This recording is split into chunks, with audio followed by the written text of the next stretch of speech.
or send an email to openline@ewtn.com. To the home stretch we go. Our next caller is Paul in Dublin, Ohio, listening on AM 820. Paul, you're on with John Martignoni. Yeah, I had two questions relating to the Supreme Court ruling. First, my wife and I want to talk to our teenage kids about it and explain it from the church's standpoint and what this means.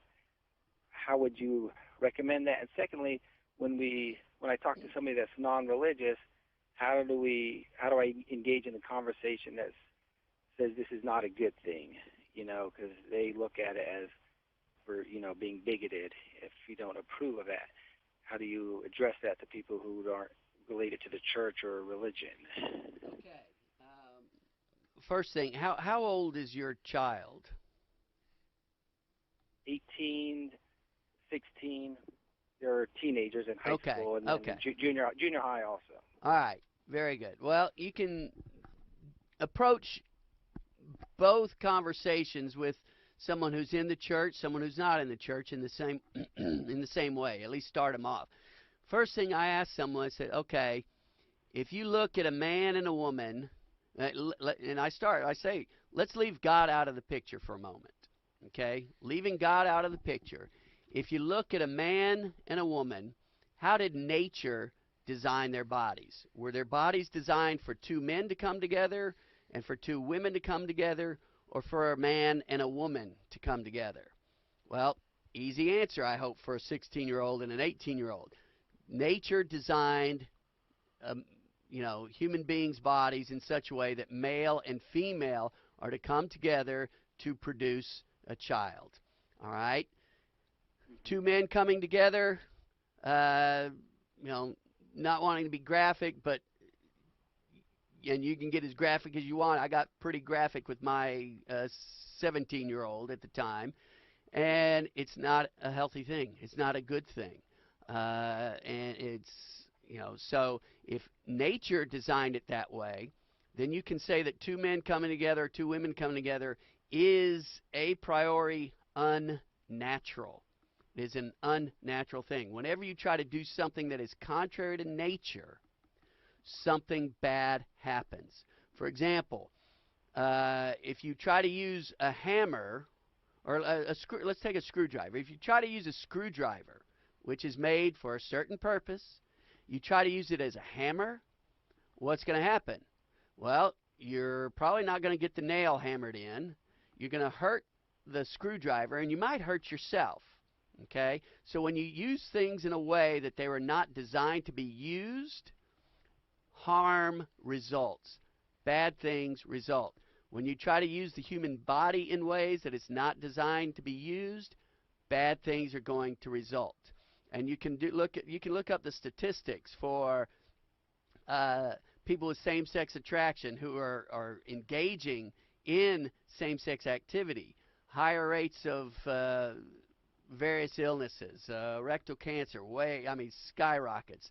Alcoholism, drug abuse, etc., etc.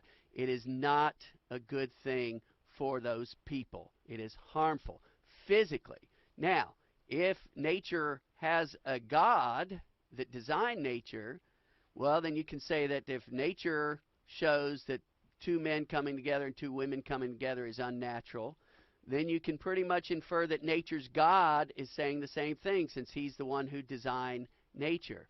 So God is saying, and Scripture backs us up on that, Romans chapter 1, for example, that two men coming together is not good for them, for anyone. Two women, same thing. And and now you're talking not just on the physical level, but on the spiritual level as well. And if our ultimate concern is the salvation of the soul, and we're saying that it's okay for two people to do something that could very well land them up in hell for all of eternity, how is that in any way, shape, or form love? It cannot be described as love. And if you have two men who are engaged in things, or two women that are engaged in activities that will lead them and the one they love potentially to hell, how can you say that's love? Love is doing what's right for the other person. And, if doing something with the other person causes that person to be damned for all eternity, well, how can you say you love that person? Now you say, well, we don't believe in God and all that stuff. Well, now let's talk back on the physical. You're doing something that is going to cause very possibly higher rates of disease for this person, and I haven't even mentioned AIDS yet. Higher rates of disease, higher rates of various illnesses, mental, physical, etc. Addictions, harmful addictions. There is nothing about this that screams love, love, love. It screams me, me, me, I want what I want, and I refuse God, and I refuse to do what's right for the other person. Does that make sense? Yes, thank you. I really appreciate it. And I'll tell you, Paul, with regard to sounding hateful when you're talking to maybe people other than your children, a good way to frame that in a loving way is to say, marriage in all societies in human history was an institution designed to protect the rights of helpless children that came from the union of a man and a woman. And that's what you can frame your conversation around. I'm really concerned that the rights of helpless children are not going to be protected. Absolutely, and that's all the studies show that children are better off being raised by two parents, one of whom is male and one of whom is female. And this basically has tossed that norm aside. And again, you're talking about a grand social experiment where the big losers are going to be the children. Okay, great. Thanks Well, so much, you. Paul. Appreciate the phone call. We'll stay in Ohio. Thomas in Canton, Ohio, listening on AM 1060. Thomas, what's your question today for John?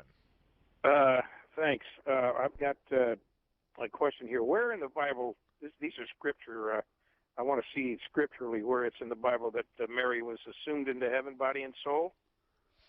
Okay. Nowhere in the Bible does it say she was.